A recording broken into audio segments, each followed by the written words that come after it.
या निशा सर्वभूतानां तस्यां जागर्ति संयमी यस्यां जागृति भूतानि सा निशा पश्यतो मुनेः। सबके लिए जो रात जिसे संसारी नींद में सो के गंवाए,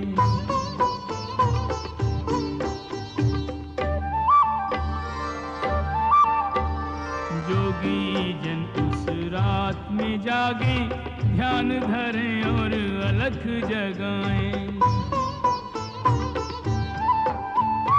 एक ही रात को भोगी जोगी,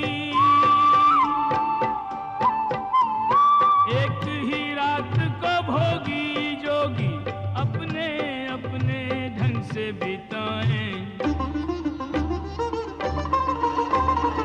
एक ही रात को भोगी जोगी अपने अपने ढंग से बिताएं। भोगी सोए जोगी जागे, भोगी खोए जोगी पाए। भोगी सोए जोगी जागे, भोगी खोए जोगी पाए। हे केशव, जैसा कि तुम कह रहे हो ज्ञान योग कर्म योग से श्रेष्ठ है, तो फिर तुम मुझे कर्म करने और युद्ध करने का उपदेश क्यों दे रहे हो? मुझे संहार करने की प्रेरणा क्यों दे रहे हो? पार्थ, मैंने ये तो नहीं कहा कि ज्ञान योग कर्म योग से श्रेष्ठ है। मेरे कहने का अर्थ ये नहीं था। तुम्हें धोखा हुआ है। हे पार्थ, जैसे साधारण दृष्टि से देखने पर एक नगर में दो आने वाले रास्ते हों, एक पूरब से आ रहा हो, दूसरा दक्षिण से आ रहा हो,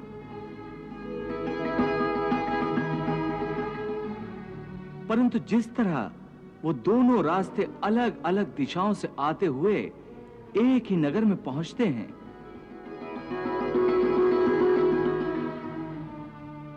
उसी तरह ज्ञान योग और कर्म योग दो अलग अलग साधन हैं, परंतु उनका लक्ष्य एक ही है। और दोनों मार्गों से साधक ब्रह्म को ही पाता है।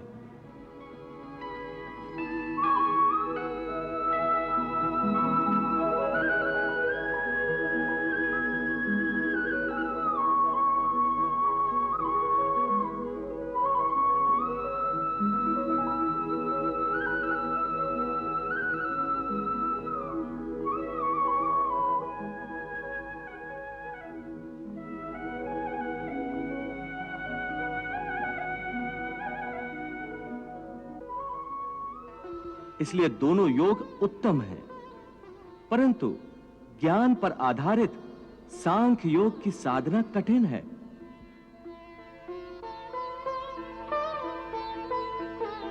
इसके मुकाबले कर्म योग की साधना आसान है।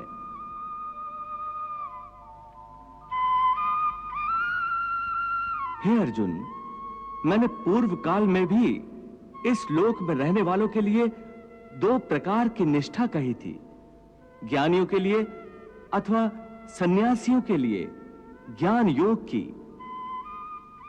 और योगियों अर्थात कर्मयोगियों के लिए कर्म योग की। ये दोनों रास्ते प्राणी को भगवान तक ले जाते हैं।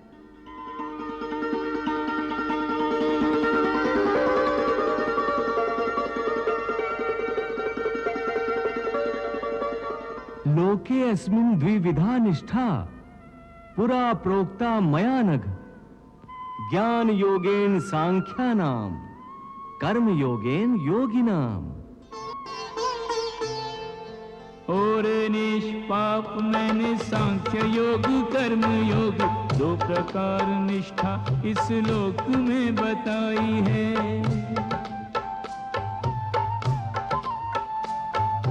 सांख्य योगियों की निष्ठा का आधार ज्ञान योग, निष्ठा योगियों ने कर्म योग ही से पाई है।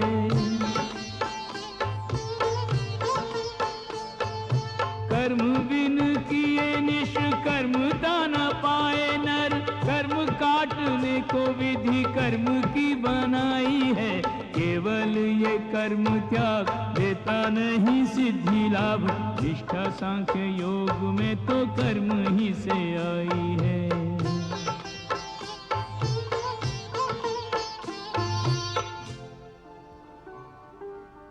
हे महादेव,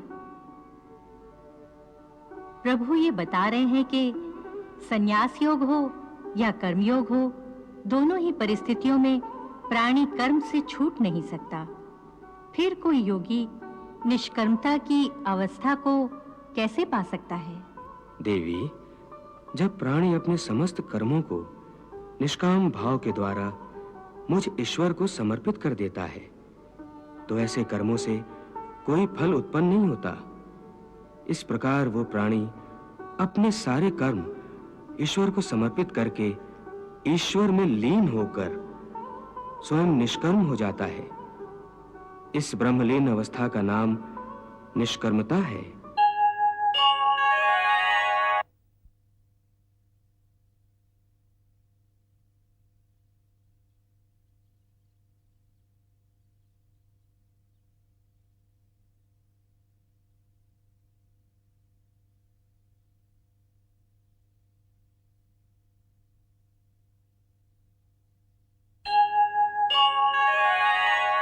हे अर्जुन, कर्मों के स्वरूप से त्याग हो ही नहीं सकता, क्योंकि कोई भी प्राणी क्षण मात्र के लिए भी बिना कर्म किए नहीं रह सकता। सभी लोग प्रकृति से उत्पन्न हुए गुणों द्वारा प्रति क्षण कर्म करने पर मजबूर हैं। इसलिए जब प्राणी कर्म करने पर विवश है, तो उसे चाहिए कि कर्म इस प्रकार करे जैसे कोई यज्ञ किया जाता है।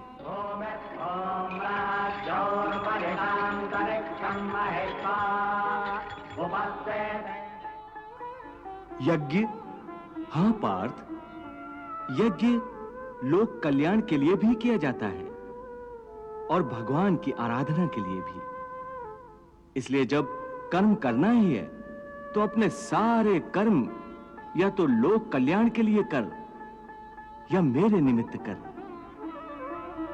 इससे तेरे कर्म एक यज्ञ के समान पवित्र, कल्याणजनक और दिव्य हो जाएंगे।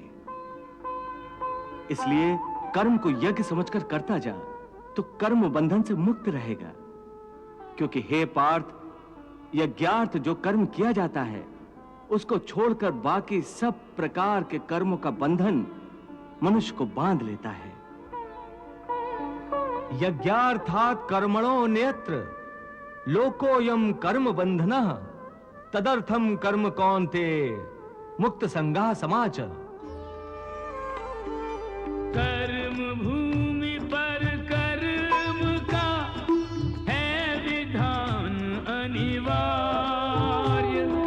कर्म यज्ञ की भांति कर, हे अर्जुन हे आर्य, हे अर्जुन हे आर्य। तन मन प्राण पवित्र बनाए, कर्म के यज्ञ की पावन ज्योति।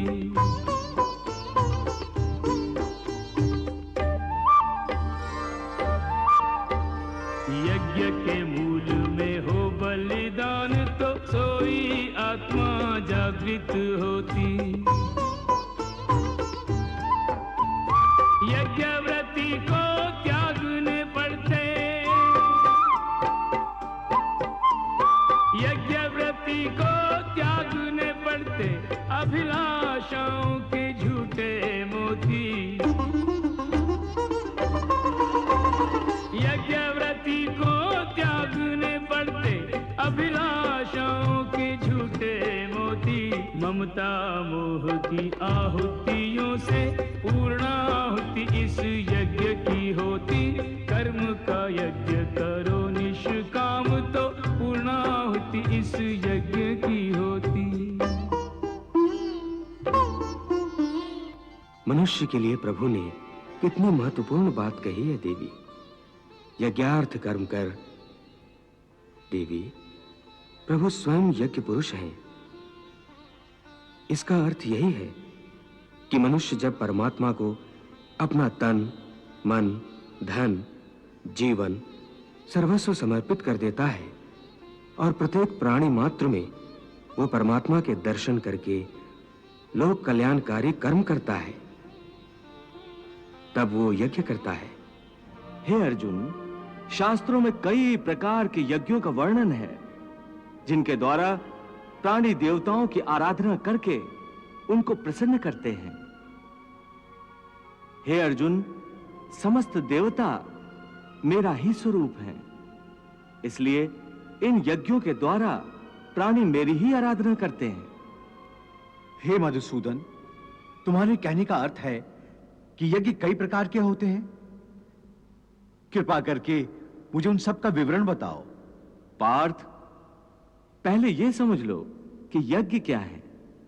अपनी किसी श्रेष्ठ वस्तु को, अपने धन दौलत को, अपनी किसी विशिष्ट भावना को, बल्कि अपनी किसी तीव्र कामना को भी मुझ परमात्मा के चरणों में समर्पण कर देना, इसी को यज्ञ कहते हैं। अपनी प्रिय वस्तु की कुर्बानी, यही यज्ञ की मूल भावना है।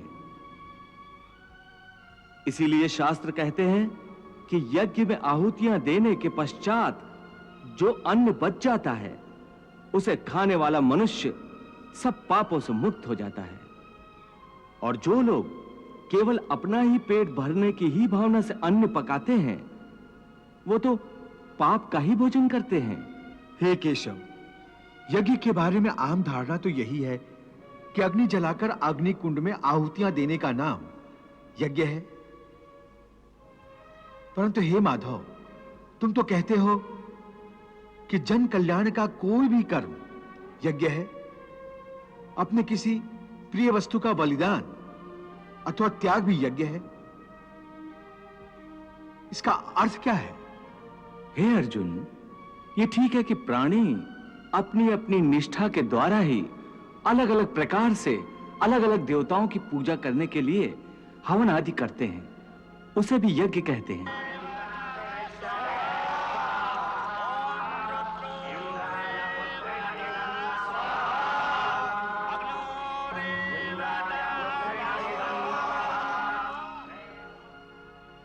और कुछ लोग परम दानी होते हैं, वो अपने धन आदि का दान करते हैं, वो भी यज्ञ है, उसे द्रव्य यज्ञ कहते हैं।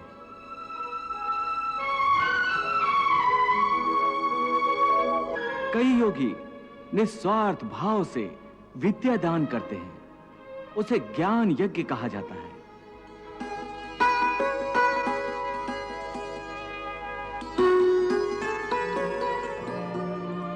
इसके अतिरिक्त अष्टांग योग साधन की कुछ योगिक क्रियाएं भी ऐसी हैं जिनके द्वारा कई योगी पुरुष आध्यात्मिक सिद्धियों के लिए प्राणायाम की क्रियाओं पर आधारित प्राण यज्ञ करते हैं।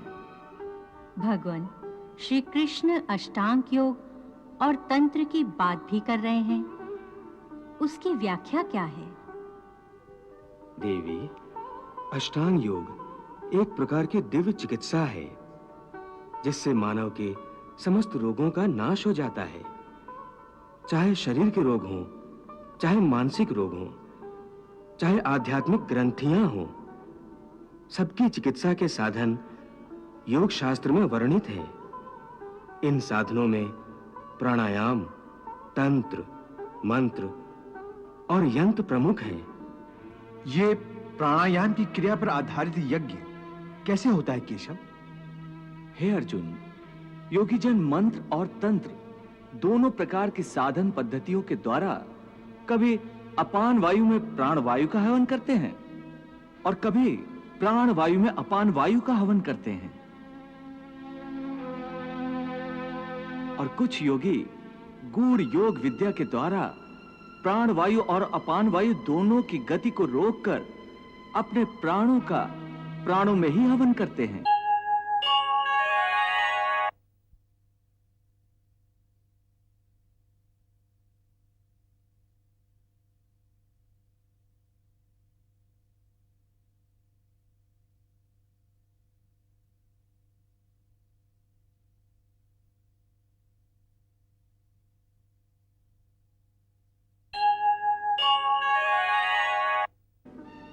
भगवन, प्रभु ने विविध यज्ञों के बारे में ज्ञान प्रदान किया है, परंतु भगवन, मैं प्राण और अपान वायु के बारे में आपसे अधिक जानना चाहती हूँ।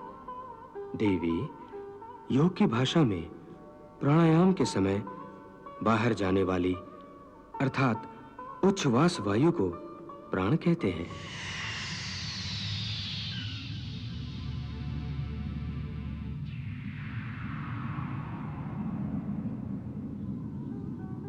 और अपान? भीतर आने वाले श्वास को अपान वायु कहा जाता है।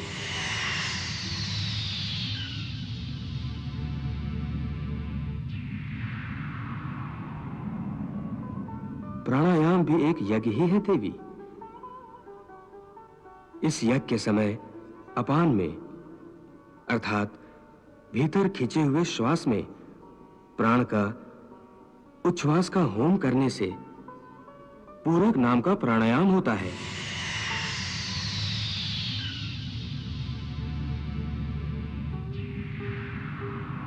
और इसके विपरीत प्राण में अपान का होम करने से रेचक प्राणायाम होता है।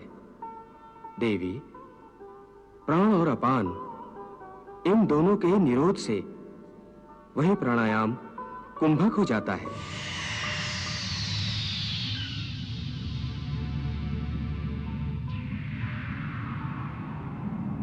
देवी, इनके सिवा व्यान, उदान और समान ये भी 3 वायु हैं। और उदान वायु? मरण समय में निकल जाने वाली वायु को उदान कहते हैं।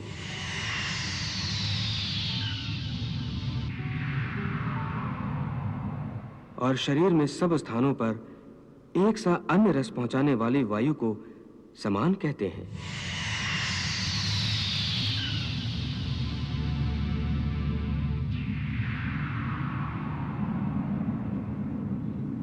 देवी, प्राण, अपान, व्यान, समान और उदान को पंच प्राण कहा जाता है। मनुष्य के शरीर में ये पंच प्राण कहाँ स्थित होते हैं भगवन? देवी, प्राण हृदय में स्थित है। अपान का स्थान मनुष्य के नाभि के नीचे है, जिसे मूलाधार कहते हैं। समान वायु पेट में स्थित है और उदान वायु मनुष्य के गले में स्थित है। और व्यान वायु का स्थान कहाँ होता है? देवी, मनुष्य के संपूर्ण शरीर में व्यान वायु स्थित है।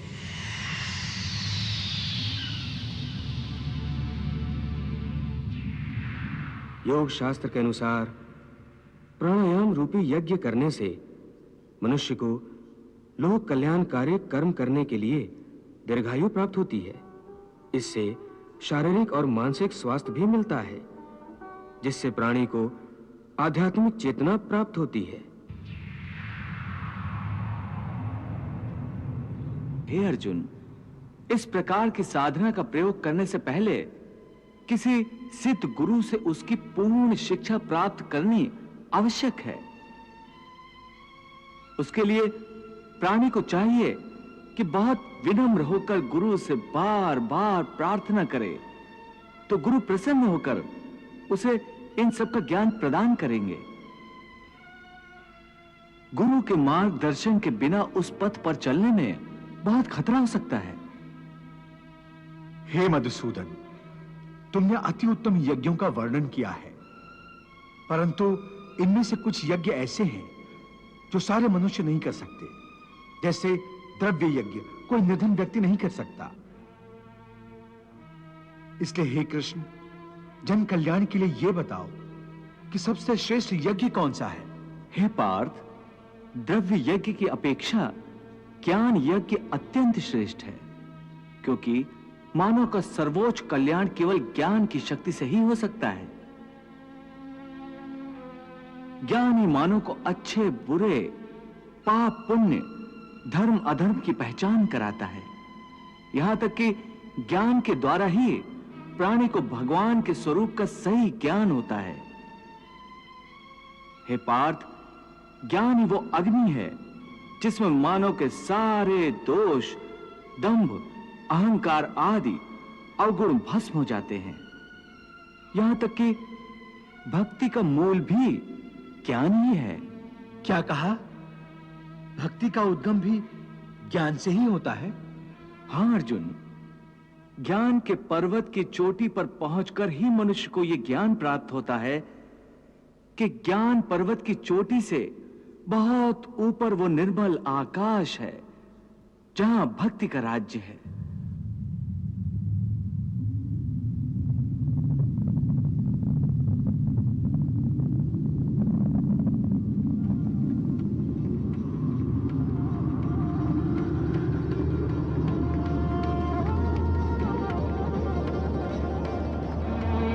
और जब प्राणी उस भक्ति के आकाश में पहुंचता है, वहीं प्रभु उसका हाथ पकड़कर उसे अपने श्री चरणों में ले जाते हैं। हे अर्जुन, ये समझ लो कि ज्ञान की अंतिम सीढ़ी पर चढ़कर ही प्राणी को श्रद्धा के पंख प्राप्त होते हैं।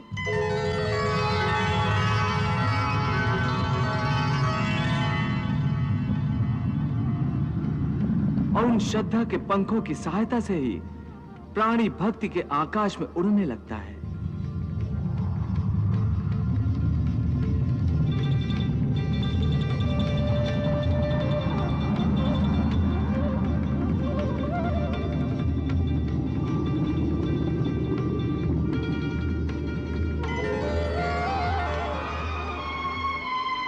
इसीलिए मैंने ज्ञान यज्ञ को ही सर्वश्रेष्ठ कहा है।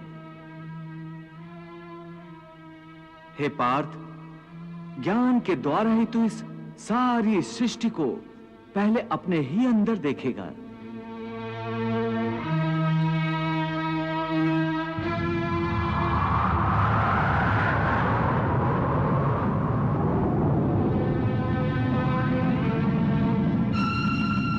और फिर वो सब कुछ तुम्हें मुझ परमात्मा के अंदर ही समाया हुआ दिखाई देगा।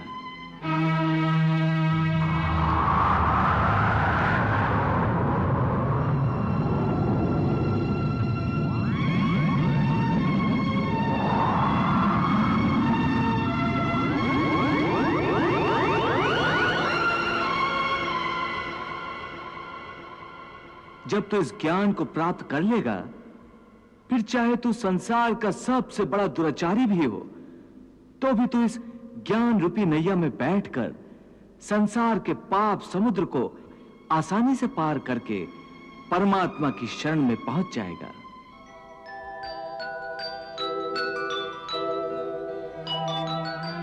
हे अर्जुन, मैं जिस योग की शिक्षा तुम्हें प्रदान कर रहा हूं, सबसे पहले कल्प के आदि में मैंने यही योग सूर्य को बताया था।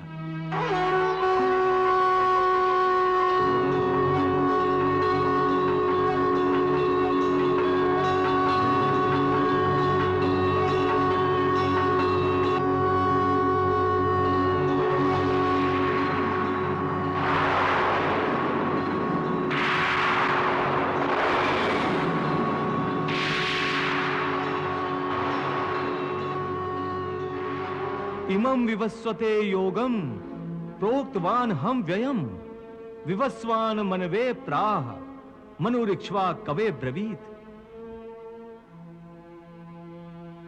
पार्थ, सूर्य ने इस योग को अपने पुत्र मनु से कहा।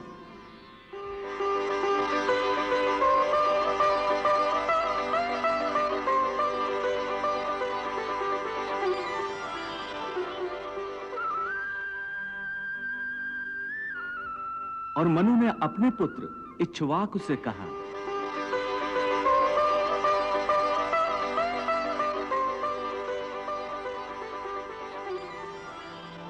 हे अर्जुन, इस प्रकार परंपरा से प्राप्त इस योग को राज ऋषियों ने जाना।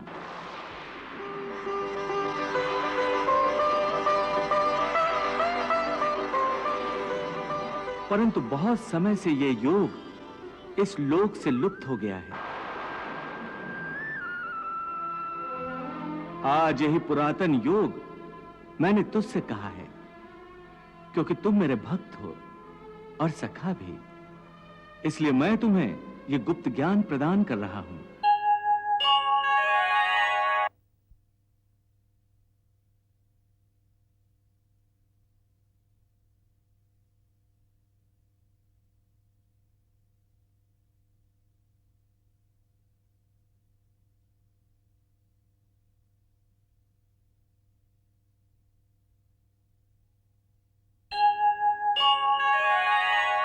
हे केशव, तुम तो कह रहे हो कि तुमने ये योग सूर्य से कहा था, परंतु तुम्हारा जन्म तो इसी काल में हुआ है और सूर्य का जन्म तो पुराना है।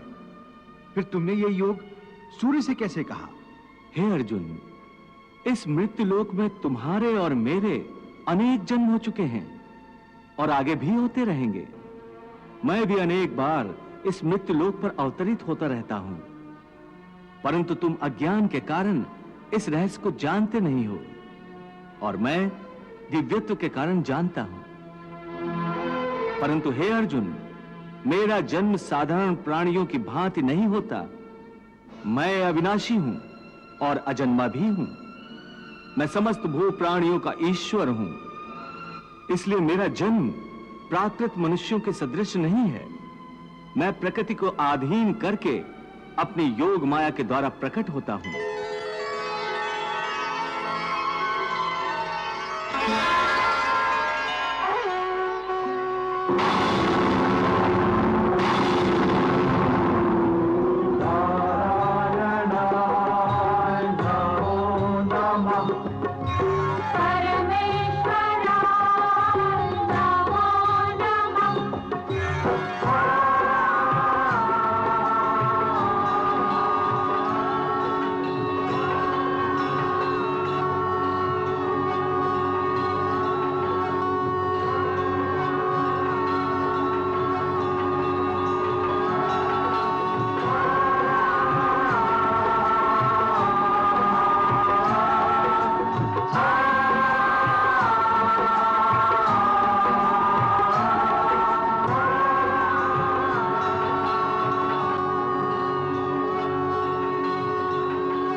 हे मधुसूदन, तुम सर्वेश्वर हो, समस्त चराचर के स्वामी हो, त्रिलोकपति हो।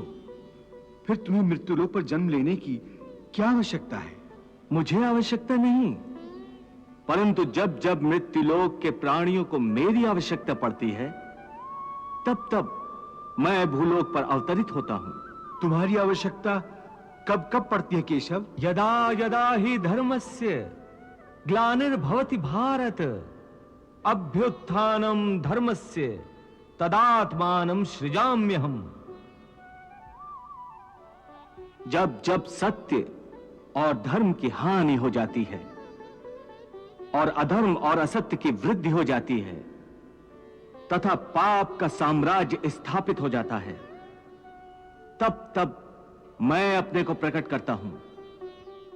परित्राणाय साधूनां विनाशाय च दुष्कृतां धर्म संस्थापनार्थाय संभवामि युगे युगे।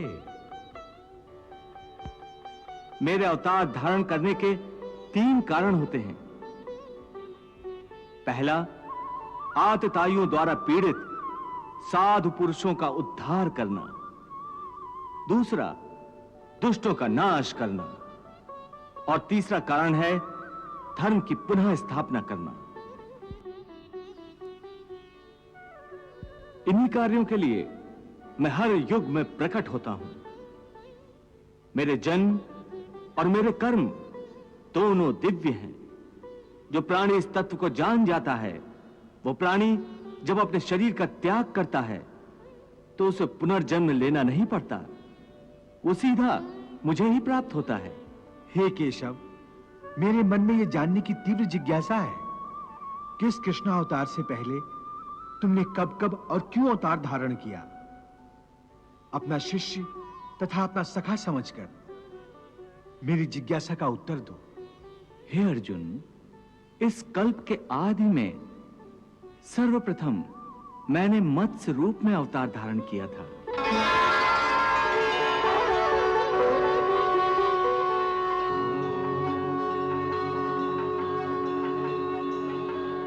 उस समय मैंने सप्त ऋषियों की नाव को प्रलय के समुद्र में डूबने नहीं दिया, क्योंकि वो ऋषि पुरातन संस्कृति और पहली सृष्टि के बीजों को लेकर नए कल्प में उनका विकास करने वाले थे।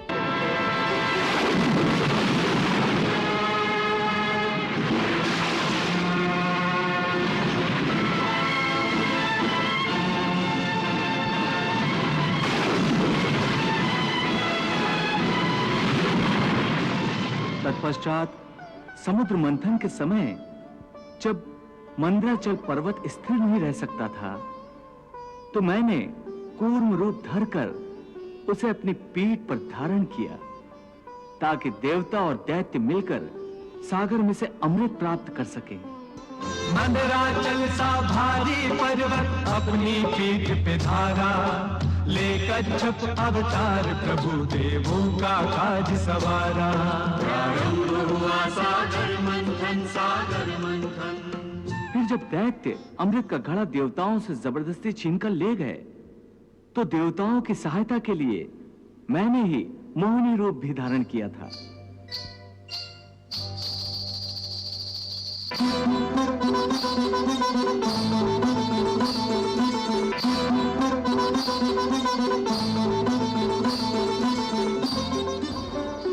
उसी समय मैंने राहु दैत्य का भी वध किया था।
हे पार्थ, अधर्मी हिरण्याक्ष का नाश करने के लिए मैंने ही वराह अवतार लिया था।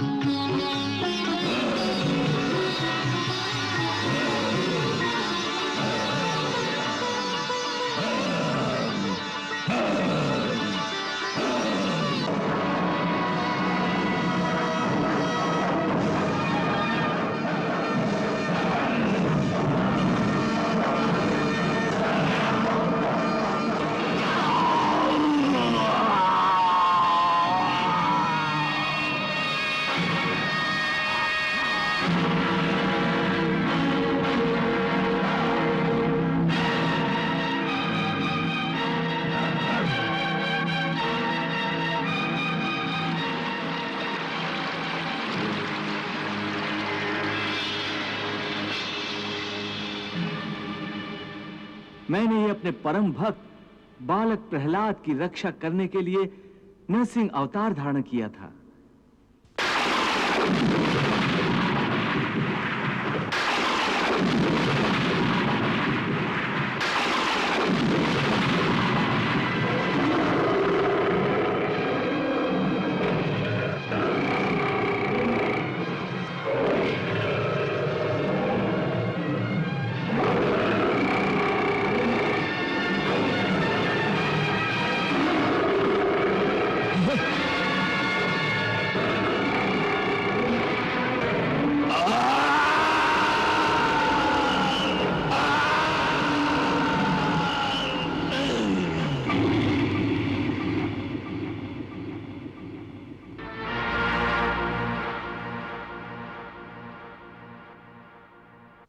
हे पार्थ, मैंने ही वामन अवतार धारण करके असुरराज बलि से 3 पग धरती मांगी थी। हे राजन, हमें यज्ञशाला के लिए थोड़ी सी भूमि की आवश्यकता है। सो आप कृपा करके मुझे उतनी भूमि दें जितनी मैं अपने पैरों से 3 डग में नाप सकूं। तो बस मैं संतुष्ट हो जाऊंगा। मैं महात्मा प्रहलाद का पौत्र और महाराज विरोचन का पुत्र बलि प्रतिज्ञाबद्ध होकर संकल्प करता हूं कि ब्राह्मण पुत्र वामन के इच्छित 3 पग धरती दान करता हूं।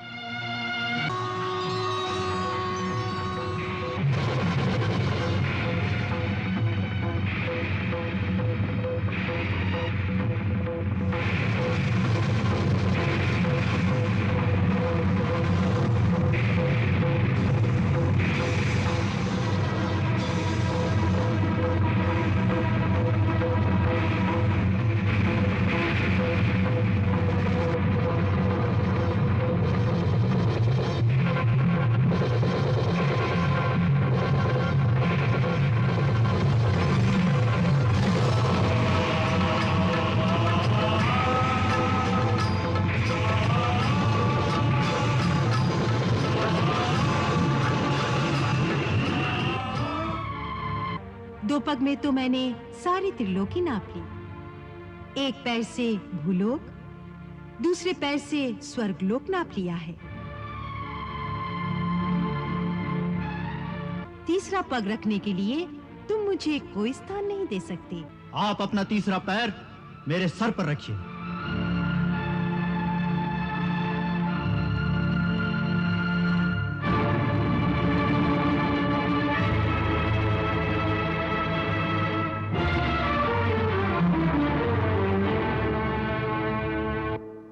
और जब रावण ने पृथ्वीलोक पर हाहाकार मचा दिया था, तब मैंने ही त्रेता युग में राम अवतार धारण किया था। धर्म की मर्यादा भंग करने वाले पापी, तेरे समस्त पापों का दंड आज तुझे अवश्य मिलेगा।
जब जब जगत में धर्म की हानि होती है भारत,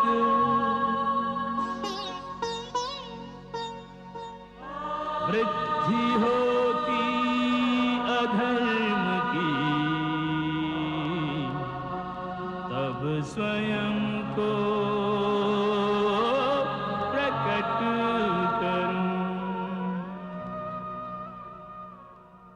हे पार्थ, मेरे इस दिव्य और अलौकिक स्वरूप को ज्ञानी मनुष्य जानते हैं और मेरे बताए योग का आचरण करके मोक्ष प्राप्त करते हैं। वाह प्रभु वाह। बहती रही गीता की गंगा, कर्म की धारा, भक्ति की धारा, अर्जुन के संग उस गंगा में करता रहा स्नान जग सारा।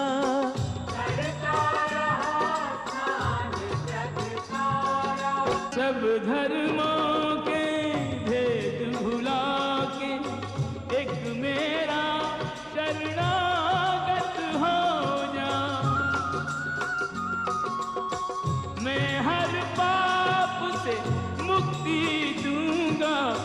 शोक न कर मेरी भक्ति में खो जा, शोक न कर मेरी भक्ति में खो जा। धर्म अधर्म के भेदों से न्यारे अमर है गीता के बोल सारे। हे नाथ नारायण वासुदेव, श्री कृष्ण गोविंद हरे मुरारे। हे नाथ नारायण वासुदेव। पितुमात स्वामी सखा हमारे, पितुमात स्वामी सखा हमारे। हे नाथ नारायण वासुदेव, श्री कृष्ण गोविंद हरे मुरारे। हे नाथ नारायण वासुदेव। हरे कृष्ण कृष्ण कृष्ण हरे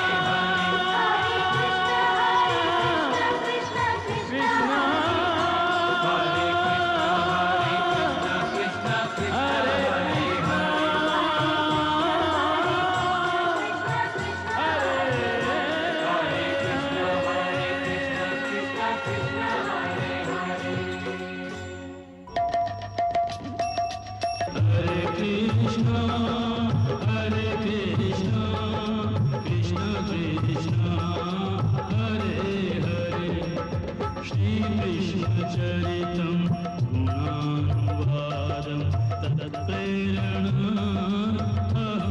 करोमि।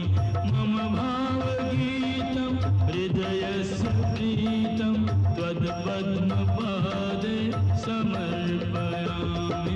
हरे राम राम राम हरे हरे, हरे कृष्ण कृष्ण कृष्ण हरे कृष्ण।